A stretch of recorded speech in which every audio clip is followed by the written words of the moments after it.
Hi everyone! Before we start our lesson, let's try doing an activity. Directions: perform the following operations. You have 5 minutes to answer.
Now, let's answer. 534 minus 127 is equal to 407. 743 plus 938 is equal to 1,681. 83 times 7 is equal to 581. 34 divided by 17 is equal to 2. 95 divided by 5 is equal to 19. Class, I have here 4 different equations.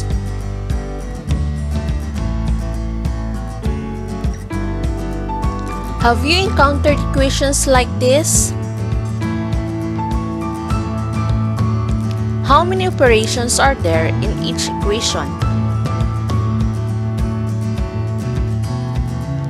How do you think will you get the answers? We're going to figure it out through our lesson for this day. For today's discussion, we're going to perform a series of 2 or more operations applying multiplication, division, addition, subtraction, or MDAS correctly. What is MDAS rule? M stands for multiplication. D stands for division. A stands for addition. And S stands for subtraction. In performing series of operations using MDAS rule, we have rules to apply. Rule number 1. Perform multiplication and division as they occur from left to right. Rule number 2. Perform addition and subtraction as they come from left to right. Let's have an example. We have the equation 2 times 3 plus 4. Rule number 1. Perform multiplication and division as they occur from left to right. Rule number 2. Perform addition and subtraction as they come from left to right. As you can see, we have multiplication sign and plus sign. Therefore, step number 1, first, perform multiplication. 2 times 3 is equal to 6. Step number 2, then perform addition. 6 plus 4 is equal to 10. Thus, 2 times 3 plus 4 is equal to 10. Next, we have the equation 35 minus 6 times 3. Rule number 1. Perform multiplication and division as they occur from left to right. Rule number 2.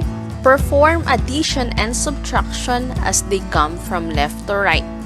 As you can see, based from the given equation, we have the multiplication sign and minus sign. Therefore, step number 1, perform multiplication. 6 times 3 is equal to 18. Step number 2, then perform subtraction. 35 minus 18 is equal to 17. Thus, 35 minus 6 times 3 is equal to 17. Let's have another example. 7 times 9 minus 3 plus 8. Rule number 1. Perform multiplication and division as they occur from left to right. Rule number 2. Perform addition and subtraction as they come from left to right. Step number 1. First, perform multiplication. 7 times 9 is equal to 63. Step number 2, then perform subtraction. 63 minus 3 is equal to 60. Step number 3, finally add the numbers. 60 plus 8 is equal to 68. Thus, 7 times 9 minus 3 plus 8 is equal to 68. For our last example, we have the equation 12 minus 3 plus 18 divided by 6 times 7. Rule number 1, perform multiplication and division as they occur from left to right. Rule number 2, perform addition and subtraction as they come from left to right. Step number 1, first, perform division. 18 divided by 6 is equal to 3.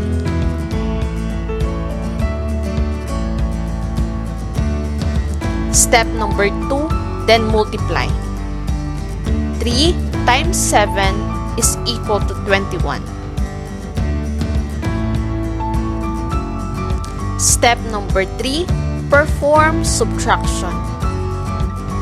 12 minus 3 is equal to 9.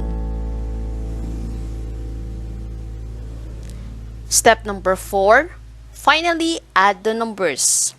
9 plus 21 is equal to 30. Thus, 12 minus 3 plus 18 divided by 6 times 7 is equal to 30.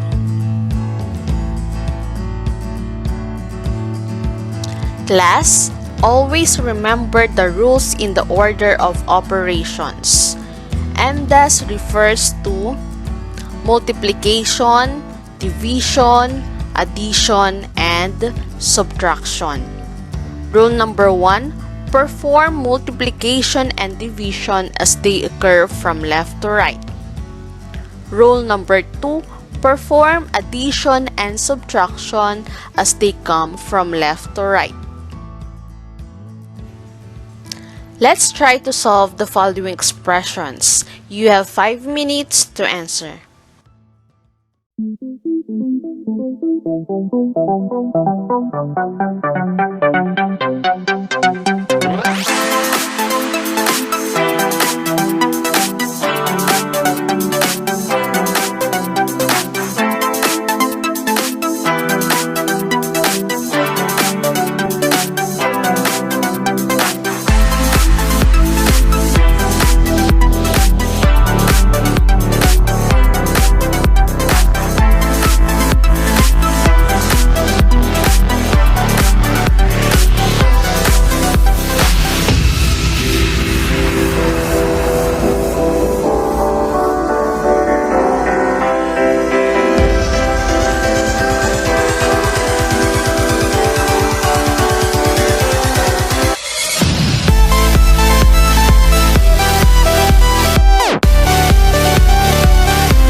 25 plus 5 times 3 minus 13 is equal to 27. 19 plus 12 times 2 minus 4 is equal to 39. 12 plus 34 times 2 minus 2 is equal to 78. 4 plus 3 times 2 minus 5 is equal to 5. 9 divided by 3 plus 6 minus 8 is equal to 1. For your last activity, fill in the missing operations.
plus 7 blank 6 is equal to 44, we have times sign.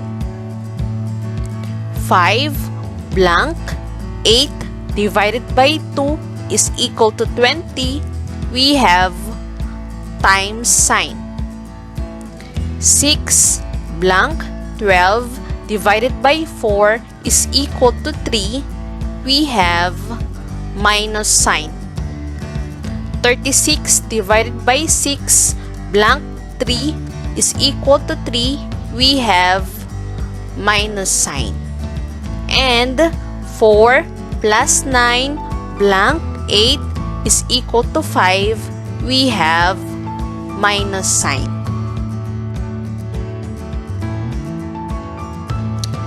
Thank you for watching. See you again next time.